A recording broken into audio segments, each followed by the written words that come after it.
بسم الله الرحمن الرحيم، ازيكم عاملين ايه؟ فيديو جديد. فيديو النهارده هنتكلم عن مشكله التسعير الجديده. تمام؟ وفي موبايلات نزلت تشتريها ولا لا. النهارده طالع اتكلم معاكم واوفر لكم بدايل واقول لكم تشتروا الموبايلات اللي نازله ولا لا، وندي اقتراحات للشركات مجاني، اقول لهم على شويه نقط مش عاجباني هتفيد المستخدم. طبعا بستغرب جدا لما ناس بتقول لي غير اللوكيشن، غير المايك. يا جماعه هي دي امكانياتي في الوقت الحالي، فما تجيش تضغط عليا وتقول لي لا اعمل وسوي. انت بتخش تتفرج على لوكيشنات مصروف عليها بملايين، حمير قاعده فيها، حصل ولا ما حصلش؟ او بتطبيلات قاعد فيها حقير ملوش لازمه. ما تتعبنيش وتقول لي الصوت عدل، الصوت عدل، الصوره لو في امكانيه ان انا اعدلها هعدلها.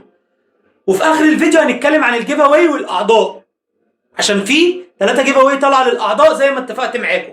فانا القناه دي مبنيه على دعم الناس وعلى حب الناس، مش على حاجه تانية. انت داخل تتفرج على محمد مصطفى، فداخل تتفرج على محمد مصطفى تاخد منه معلومه صادقه، ولا داخل تتفرج على اللوكيشن وتسمع الصوت وتتفرج على فيلم؟ لا، انت داخل تتعلم. فمعلش استحملني في الجزئيه دي، معلش استحملني في الصوت والصوره عشان اريحك في المحتوى واديك مصداقيه بفضل الله. فامام فنان، لايكك وفولو، صلي على النبي، هات القهوه الشاي بتاعك وتعالى معايا. المصري حاليا في حاله غيبوبه، كل سنه بيعلي سعر الموبايل 5000 جنيه، يجيب لك امكانيات اقل ومعالج اقل، يجيب لك شويه مطبلاتيه ويوتيوبرجيه يقول لك ايه، عاش يا وحش الجهاز ده سفاح. هو كل سنه سفاح؟ يعني انا عايز افهم حاجه، هو سامسونج ايه 12 كان سفاح، وايه 13 كان سفاح، وايه 14 سفاح، وايه 15 سفاح، وايه 16 سفاح، واوبو سفاح، وايه سفاح؟ السفاح اللي بيدفع فلوس واللي ما يدفعش فلوس ما بيقولوش سفاح. وهو ولا سفاح ولا نيله. الموبايل من الاخر الهدف من الموضوع ده النقل من جيبك، وان هو يسلمك ليه كوبي بيست. قلت لكم الكلام ده، كنت اول واحد انا قايل الكلام ده، حصل. فانا جاي في الفيديو ده اخلق لك بدايل واقول لك ايه اللي المفروض يعملوه. ماشي؟ نرجع بقى دورنا ورا ونتكلم. صلى على النبي وعليه الصلاه والسلام. اي مؤتمر لازم يروح من 2000 ل 3000 يوتيوبر دي، صح؟ اللي انت عارفهم 50 يا عم، 20 يا عم، 10، صح؟ اللي انت عارفهم المشهورين في مصر 10، صح؟ ال10 دول هم اللي عندهم مليون، وفيها تحت عندهم الباقي 200,000 و100,000. حصل؟ طب هو انت ما عندكش عقل في مخك ان انت تروح تصرف على كل دول فلوس، وال50 دول هم عندهم نفس المتابعين؟ يعني مثلا محمد مصطفى شاف الريفيو عند حمو، هيروح يشوفه عند بيكا، هيروح يشوفه عند مبلوله، هيروح يشوفه عند اسراء، هيروح يشوفه عند مش عارف عند رحمه، هيروح يشوفه عند سلمى، هيروح يشوفه عند ناديه. ما هي نفس المتابعين بنفس الريفيو.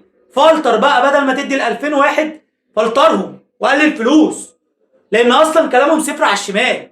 الناس بقت عارفه دلوقتي مين اللي بيشتغلها ومين اللي بيبقى صادق، وهم ما بيعملوش ريفيوهات عدله.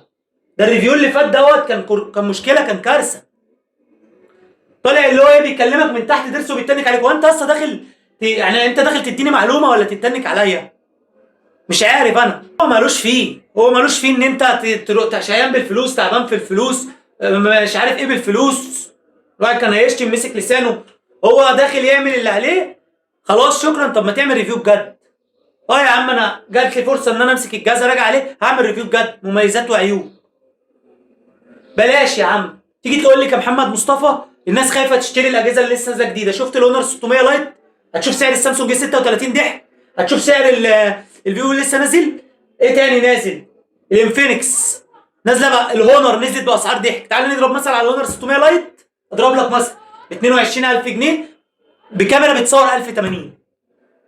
ماشي؟ الناس خايفه تشتري ب 22,000 جنيه عشان على اخر السنه يوصل ل 15، يعني 7000 جنيه. صح ولا غلط؟ انت كشركه بقى اقول لك على حل على الهوا. انا حاطط بلان من A ل Z، وهديك اقل خطه عندي اللي هي الفري اللي تاخدوها توزعوها وبتروحوا خدتوها في السكريبت اللي فات كتبتوها. والسكريبت ايه؟ حقق 10% بس، عشان لو خدتوا سرقتوا سكريبت واحد وكتبتوه بواحد ما بيطلعش روح ويقدم برضه هياخد 10%. لازم انا اللي حاطط الخطه هو اللي يطبخها. اديك فكره عيني، الموبايل ده ب 22,000 جنيه النهارده. الزبون خايف يشتري عشان ما يوصلش ل 15. حصل؟ وما تشتروش غير لما يبقى انت محتاج الموبايل ده فعلا. طب انا اعمل ايه كشركه؟ اقول لهم يا جماعه الموبايل ده اللي هياخده ب 22,000 جنيه، تمام؟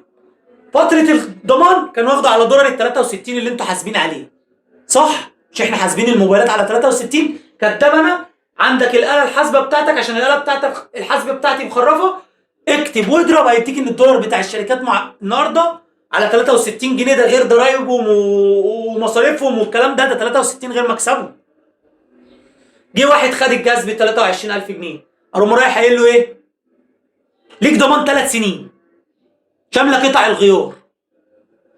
لا اما لو سعره نزل هتاخده بسعره الرسمي، طب سعره ما نزلش زي ما هو وده السوق والمستقر، ليك ضمان 3 سنين، لا اما ليك 5000 جنيه تستخدمهم صيانه على الموبايل ده بس، عشان سعر الموبايل وارد ان هو ينزل. الزبون يقول لك يا سلام، ضمان 3 سنين ب 22000 جنيه وشامل قطع الغيار، ياه، بس مش هروح اكسر الجهاز، ما انا برضو مش هسلم الشركه ليك عشان ما تروحش تدش الجهاز في الارض وتقول لهم اعملوا لي الشاشه كل شويه.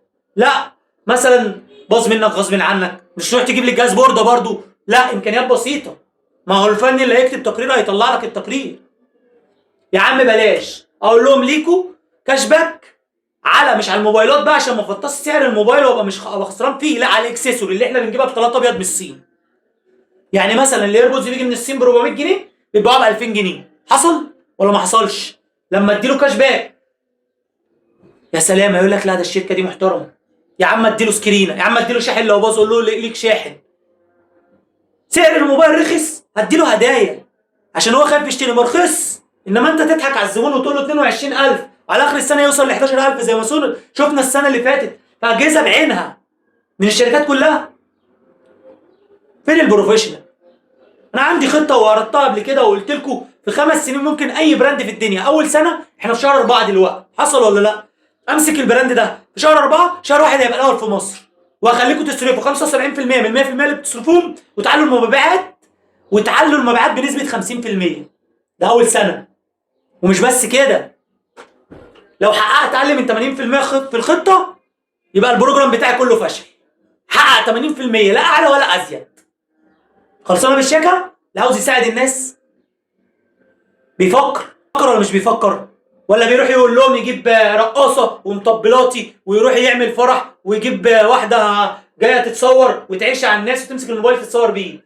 تعالى اقول لك انت صرفت كام في المؤتمر، تعالى وجالك شغل بكام، وتطلع على الهوا دلوقتي تقوم واقف على رجلك وقوم رافع لي القبعه. جبت اكتر من 2000 يوتيوبرجي صح؟ وصلت لهم الجهاز حول الوطن العربي، يا عم 200 ماشي؟ صرفت بتاعت 200 مليون جنيه 100 مليون جنيه في المؤتمر، واللي مسك الموبايل يتصور بيه ده نجم اكيد او نجمه. هتمسك الموبايل عشان تتصور بيه عندها كام فولو؟ ولا النجم عنده كام فولو؟ عنده 10 مليون 5 مليون؟ اللي اشتروا من الليله دي كام؟ اللي اشتروا من الليله ديت من 1000 واحد 100 واحد 100 واحد اشتروا، مش ما تراهنش على 1000 واحد، ان انتوا لو بعتوا 1000 واحد اصلا كنتوا غليتوا سعر الجهاز. صح ولا غلط؟ 100 واحد، يعني انا جايب واحد، دول 100 واحد دول من ايه؟ من اللي هم اللي ما لهمش علاقه بالمحتوى، مش اللي هم بتوع التكنولوجيا. بتوع التكنولوجيا دول ال 5 مليون اللي عند دول، هم ال 3 مليون اللي عند دول، هم ال 10000 اللي عند دول، هم ال 1000 اللي عند دول. صح ولا غلط؟ فانت بهرجتها. اللي جم بقى من المحتوى التكنولوجي كام يا حماده؟ صرفت عليهم مثلا دول غلابه يا عم 5 مليون جنيه كلهم على بعض، اجهزه و 10 مليون. بقوا كام جهاز لحد دلوقتي؟ 50 جهاز؟ رايح تعمل مؤتمر وحفله ونجم وفرح وتصرف لي 150 مليون جنيه عشان تبيع 150 جهاز؟ يعني الجهاز واقف صارف عليه اعلانات مليون جنيه وتيجي تقول لي انا بكسب؟ ده انت بتغرق مش بتكسب. واللي يجي اللي عاوز يطلعك من الغرقه اللي انت فيها دي تعيش عليه. انا ناقص هبل. خطه بديله، نازل تشتري يا فنان يا فهمان؟ خايف على فلوسك انا يا اسطى وما تخافش ومش هسلمك وبعاملك بامانه. نازل اشتري صفقه قديمه، تروحش تجيب موبايل نازل من بتوع اليومين دول، ما انصحكش. بس هل برضه عشان ابقى صادق معاك للاخر واكون انا هقول لك انا هعمل ايه وهعمله فعلا جوه اللي في دماغي، هو اللي في قلبي، هو اللي بفكر فيه. هونر 400 هونر 600 لايت نزل صح؟ وسامسونج ايه 36 نزل برضه عشان ننسف الشركات برضه، عشان ما يبقاش احنا جينا على جيت عليك قلت لك الحق وقلت لهم الحق. وهونر 600 لايت نزل ب 22000، سامسونج ايه 36 ضحك هينزل لك ب 25000 جنيه، من 20 ل 25 هتلاقي 628 جيجا ب 20000 جنيه. يا للعجب، 256 جيجا توصل ل 26 28000 جنيه، ده اللي انا سامعه على حسب تسعيره بره. طب جه هنا ب 20000، اعلى نسخه ليه تمامها 20000 جنيه 256 جيجا رام 8، غير كده مش هرشحها. ده لو مين قال لي رشحها مش هرشحها، ده معالج اكزينوس يا اسطى، تحقير. شبكات الواي فاي وبتاع. اونر منزل لك 1080 برضه موبايل على الله ان شاء الله. هنشوف سامسونج 36 ومستني عشان اقارن السامسونج 36 بتسعيره بالهونر بالفيفو واقول لك الصفقه.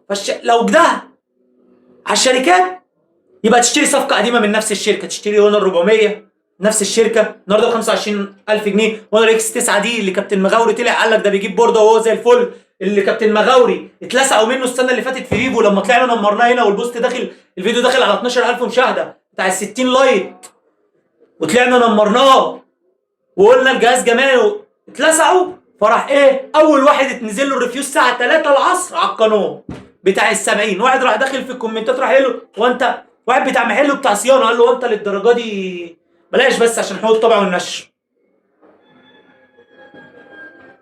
اجيب جهاز من شركه قديمه. عندك النهارده الموتورولا جي 50 فيوجن، سي جي 60 فيوجن اللي ما كناش بنرشحهم، جي 85 شاشاتهم ضعيفه بس بيقدموا قيمه مقابل سعر مش قيمه مقابل ضحك.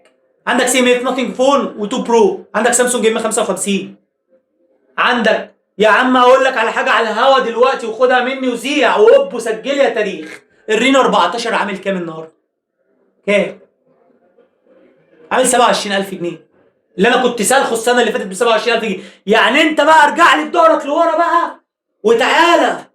يعني انت السنه اللي فاتت عاوزني اجيب جهاز ب 27000 جنيه في عز الرخص ومديني كشاف فيه وبتقول لي روح هات، والنهارده بعد الحرب والغلاء هم 27000. ما اقتنعتش ان انا بقدم الجهاز مش عشان بقول وحش، مش عشان امكانياته، عشان سعره ما يسواش السعر ده في الوقت دي. دلوقتي الشركه كان في بدأ سعره ينزل ل 24000 النهارده 27000 جنيه. هيظهر لك على الشاشه روح اشتريه ده يمينستي 8350. خلصت بقى الصفقات القديمه هات صفقه جديده. فاهمان فنان بحبك في الله. نيجي بقى نتكلم في الاخر عن الاعضاء. انا قلت ان انا اعمل الجيف اواي على الاعضاء عشان اشجع الناس ان هي تدعمنا في القناه. انا عاوز اوصل ل 100000 في اسرع وقت، وعاوز اغير فعلا اللوكيشن، وعايز اجيب لكم اجهزه اراجع عليها، وعاوز اغير المايك وبرفض شغل من اجلك. فهفضل بقى كده في الفرح اللي احنا قاعدين فيه ده وما برجعش على الاجهزه وما بديكش حقك. طب ما انا اولى ان انا اروح اقبل العروض اللي بتجيلي واريح دماغي عن طريق الايميل. في عرض رسمي 1 2 3 4 5 6 7 بس عرض ما فيهوش لوع، ما فيهوش كده، ما فيهوش حوارات. واحد خليك صادق وصريح، ومش كل الطريقه. يعني مثلا تيجي تتعامل مع محمد مصطفى مش الطريقه اللي اتعاملت بيها مع محمد مصطفى تتعامل بيها مع واحد يوتيوبر كبير، مع واحد يوتيوبر صغير. لا انا بحب الصدق واخش داخله في الموضوع. عندك عرض عندك ريفيو هاته ومش هظلمك وهخليك تبيع. في اكتر من كده يعني مش هظلمك مش هخسرك ومش هخليك تبيع. هبقى مع مستخدميني بصراحتي ومعاك عشان اخليك ترجع فلوسك. وانا عن نفسي ما باخدش العرض ده ليه؟ بفضل الله عاوز ومراهن. لما ناس كتير جدا بدأت تشترك في العضوية، الثلاثة اللي اشتركوا الأولانيين كسبوا كل يوم سبت. الهدايا ديت أنا جايبها لكم بأغلى ما أملك، يعني دي كل الفلوس اللي معايا. كنت أتمنى إن أنا هي هدايا بسيطة تمام؟ فاللي في القاهرة هقابله في أقرب مكان وأديله الهدية، واللي في المحافظات هيتقل عليها شوية عشان سعر الشحن بتاع المحافظات هيكون غالي. فأكتر من كده المصداقية وهبعت لكم الهدايا، والهدايا دي بحبكم وشكرا. في المستقبل تكبر، والاسبوع اللي جاي هنكسب 5 كمان جداد من العضويه. الاعضاء تحت بسيطه بسعر كارت شحن. بس دي مش فكرتي، دي فكره واحد قال لي القناه كلها مبنيه على كده. هنعرف نجيب الصورات، هنعرف نجيب موبايلات نراجع عليها، وفي الاول في الاخر كل اللي في الاعضاء يكسبوا. فهمت؟ فاهمان فنان بحبك في الله. ما تخليش حد يضحك عليك. لايكك وفولو، صلي على النبي ومع السلامه.